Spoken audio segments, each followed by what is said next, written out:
Fala, espíritas do Brasil, eu me chamo André Luiz, sejam muito bem-vindos ao canal Espiritismo Pop.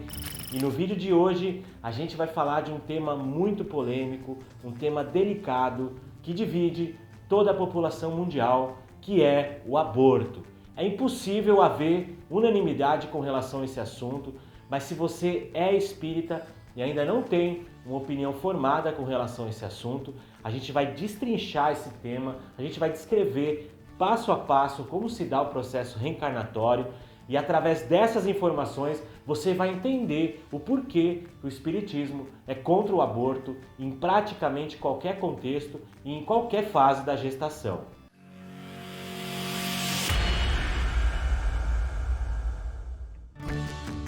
Mas antes da gente começar, se inscreve no canal, ativa o sininho para ser informado quando a gente postar vídeo novo, curte esse vídeo, deixa aí um comentário, porque isso é muito importante para a gente.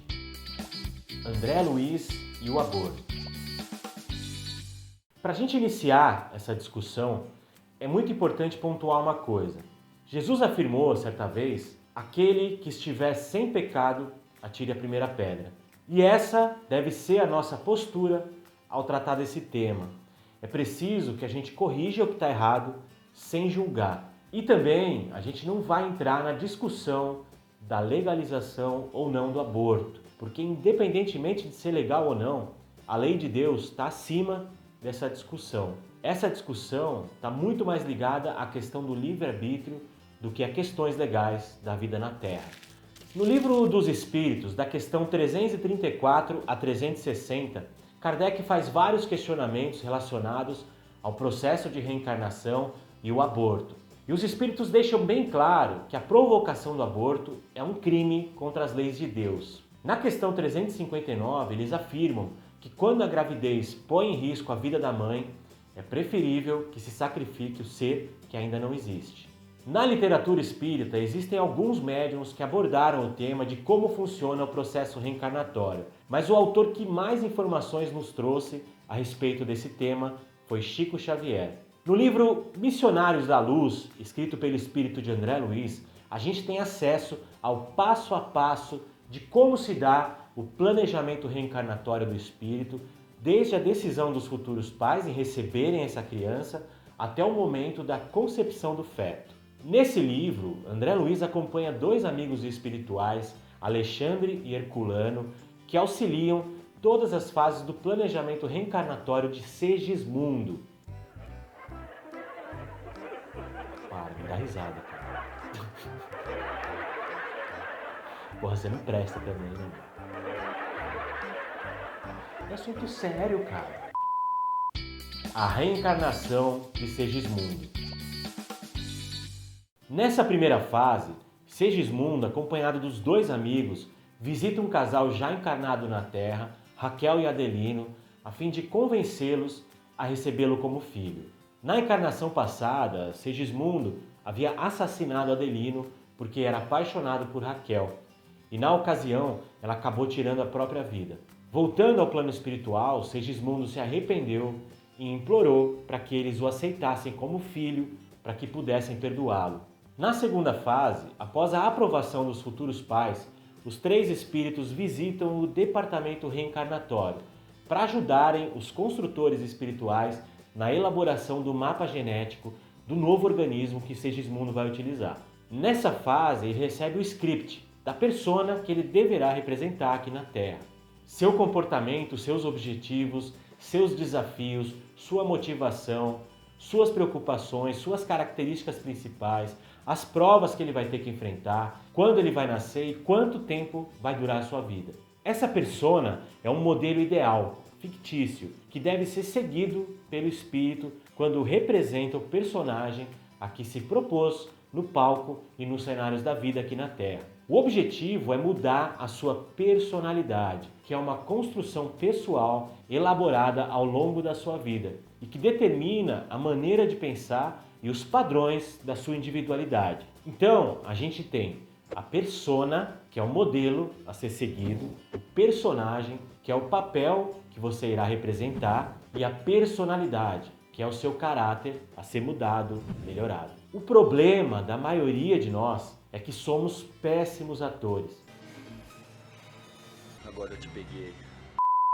E a gente acaba cometendo os mesmos erros das vidas passadas, representando papéis pífios e diferentes do personagem que a gente se propôs a representar antes de encarnar. Na terceira fase, os amigos espirituais cooperam com os construtores no trabalho de miniaturização do perispírito do Segismundo, através de um processo de magnetização para redução da sua forma física até regredir ao tamanho de um recém-nascido.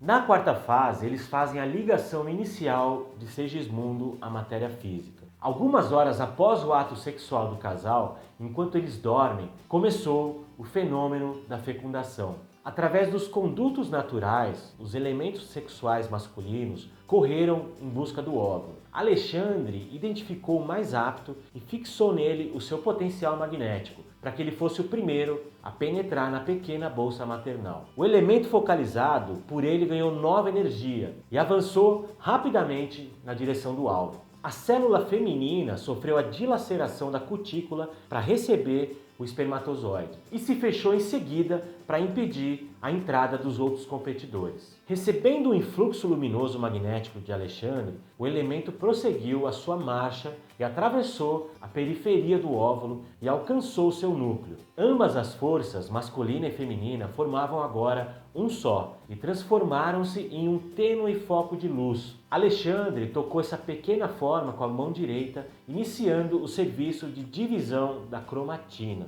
Em seguida, Alexandre ajustou a forma reduzida de Segismundo, que se interpenetrava com o perispírito de Raquel sobre aquele microscópico globo de luz, impregnado de vida.